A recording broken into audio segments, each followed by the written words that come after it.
Hello everyone, welcome back to our channel. তো কেমন আছো তোমরা সবাই? আশা করছি ভালো আছো, আমিও খুব ভালো আছি। তো আজকের ভিডিও শুরুতেই তোমাদেরকে খিচুড়ি দেখালাম, আর এরকম খিচুড়ি আমি নিজের হাতে প্রথমবার একদম বানালাম।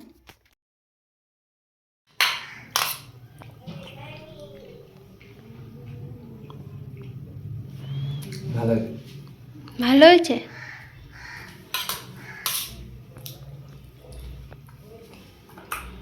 তো শুনেই নিলে যে খিচুড়িটা কেমন হয়েছে। তো এবার আমার খাওয়া দাওয়া কমপ্লিট হয়ে এবার আমার জন্য ও ফল কেটে দিয়েছে। তো আজকে ফলের মধ্যে ছিল বেদানা, মৌসুমি লেবু আর শাক আলু। রোজ নানান রকমের ফল থাকে, তো আজকে এটা ছিল। আর এবার আমরা বেরিয়ে পড়ছি আমতলাতে, কারণ আমার মেকআপের কিছু প্রোডাক্ট লাগবে। তো সেইটার জন্যে আমি চলে যাচ্ছি। ওটা আমতলাতেই পাওয়া যাবে, আর অন্য কোথাও পাওয়া যাবে না। তো এই আমি কিনে নিলাম, তো বাড়ি থেকে দেখাবো যে কী কিনলাম। আর ফেরার সময় অনেকটা সন্ধে হয়ে গেছিলো। তো দেখো ওই ভাষা মন্দিরটা কতটা সুন্দর লাগছিল দেখতে, লাইট জ্বলছিল। আমরা যেতে পারিনি কারণ আমাদের বাড়িতে এসে অনেকটা কাজ ছিল, পিঠে তৈরি করতে হতো, ওই জন্য আমরা বাড়িতে চলে এসেছিলাম। তো এবার আমি তোমাদেরকে দেখিয়ে দেবো যে আমি কি কি কিনলাম আজকে। আমি তো অনেক কিছুই কিনেছি, কিন্তু এতটা ভিড় ছিল সব ভিডিও করতে পারিনি। তো প্রথমেই আমি এনেছি, এটা হচ্ছে চালের ময়দা, যেটা দিয়ে পিঠে বানাবো। আর এরপর এই প্লাস্টিকটা দেখো আমি ছিঁড়ে দিলাম, খুলতে পারছিলাম না বলে। আর আমি এই দুটো নারকেল নিয়ে নিয়েছি। আগে থেকে নারকেলটা কেনা ছিল না, অনেক খুঁজে খুঁজে এই দুটো নারকেল পেলাম, তো নিয়ে নিয়েছি। আর তারপর নিয়ে নিয়েছি একটা খেজুরের প্যাকেট। এরপর আমি তোমাদেরকে দেখাচ্ছি এই মেকআপ ব্রাশটা আমি কিনেছি। এটা বেলির মেকআপ ব্রাশ, এটা প্রফেশনাল মেকআপ ব্রাশ। আর এই মেকআপ ব্রাশটাই আমাদের ম্যাম রেকমেন্ড করেছে যে এই মেকআপ ব্রাশটাই কিনবে, এটা রিয়েল গডের লোম দিয়ে তৈরি। তো ওই জন্য এইটারই গাইস টাকা নিয়ে নিয়েছে 2500 টাকা। তো কী আর করা যাবে, মেকআপ ব্রাশটা ভালো, অনেক দিন চলবে, খারাপ হবে না। আর এরপর আমি আরও কিছু কিনেছি, যেটা তোমাদেরকে দেখাচ্ছি। তো আমি চিতই পিঠে বানানোর জন্য এখানে মাটির যেই চিতই পিঠের বানানোর জিনিসটা সেইটা কিনে নিয়েছি। দেখো এটা 4টে একসাথে বানানো যাবে, আর ওপরে ঢাকনাও আছে। আর আমার এরকম মাটির জিনিস খুবই ভালো লাগে। আর এই দিকে নিয়ে নিয়েছি, আজকে আমি ঠাকুরকে দেবো পিঠে, তাই জন্যে একটা ছোট ঘট নিয়ে নিয়েছি। আর দুটো এরকম মালসা মতো ছোট পেয়েছি, তো ওইটা নিয়ে নিয়েছি। তো এত কিছু কিনে আনলাম, অনেকটা লেটও হয়ে গেছিলো। এবার আমার বর নারকেলটা ভেঙে দিচ্ছে। তো নারকেলটা ভেঙে দিলে তারপর আমি এই নারকেলটা খোঁড়া হবে, তারপর নারকেলটা ভাজা হবে। তো নারকেলটা ভেঙে জলটা নিয়ে নিচ্ছে বাটিতে। আজকে যেহেতু মকর সংক্রান্তির জন্য পিঠে সবাই বানাচ্ছিল, ওই জন্যে এবার নারকেলের দামটাও অনেক নিয়েছে। তোমরা তো জানোই, যখন কোনো জিনিস লাগে, প্রয়োজন হয় বেশি, তখন দামটাও বেশি নিয়ে নেয়। যেটার দাম 10 টাকা সেটার দাম 100 টাকা হয়তো নিয়ে নেয়। তো নিয়ে এসে নারকেলটাও খুবই ভালো, জল বেশি ছিল না, কিন্তু নারকেলটা অনেকটা মোটা ছিল। তো এরপর আমি মাখিয়ে নিচ্ছি, যেটা আমরা ওই পুর পিঠে করব, পুর ভাপা পিঠে। সেই ভাপা পিঠের জন্য আমি মাখিয়ে নিচ্ছি চালের গুঁড়োটা। আর সাথে আমি একদম অল্প ময়দা অ্যাড করব, একদম অল্প,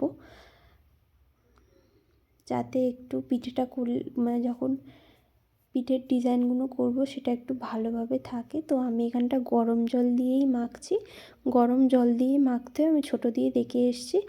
আর এইটা আমি আমার বিয়ের পর এটা প্রথম বছর সংক্রান্তি, তো আমি তাই জন্য বানাচ্ছি। আমি জানি না কীরকমভাবে বানাতে হয়, কিন্তু আমি নিজেই বানিয়ে নিচ্ছি।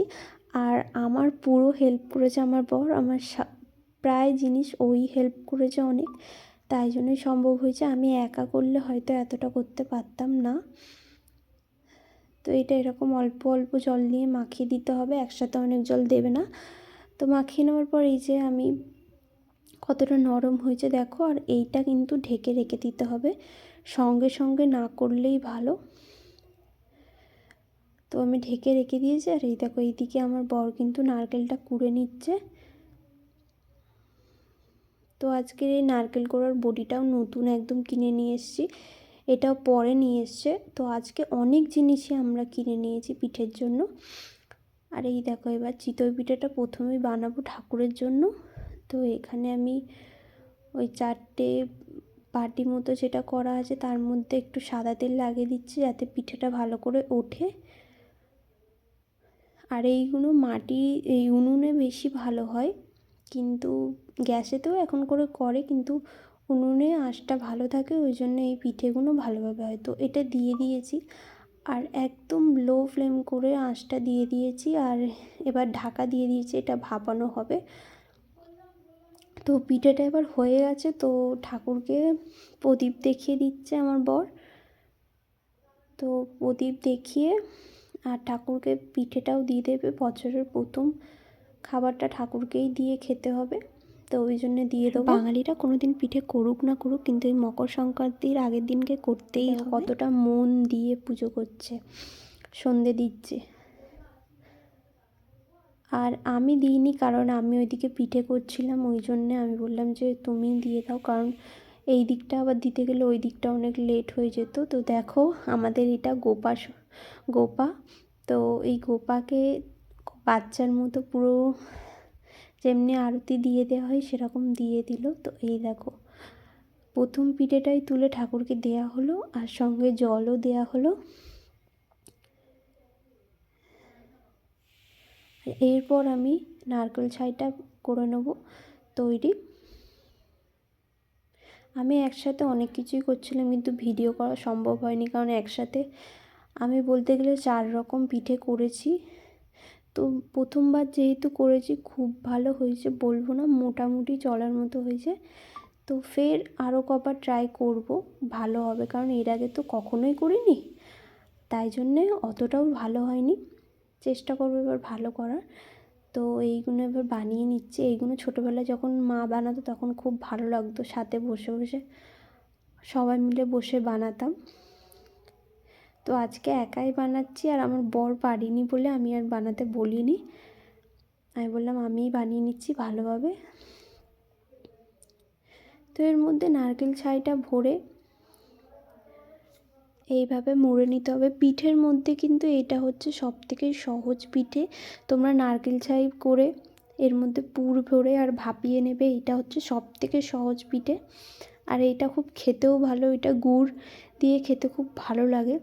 সবথেকে এই পিঠেটাই গুড় দিয়ে খেতে ভালো লাগে, আর ওইগুলোতে গুড় না দিলেও মানে শুধুও খুব ভালোভাবে খাওয়া যায়। আর আমি প্রত্যেকটা জিনিসই পিঠেতেই আমি অল্প অল্প করে গুড় দিয়ে দিচ্ছি, খালি চিতই পিঠেতে ছাড়া।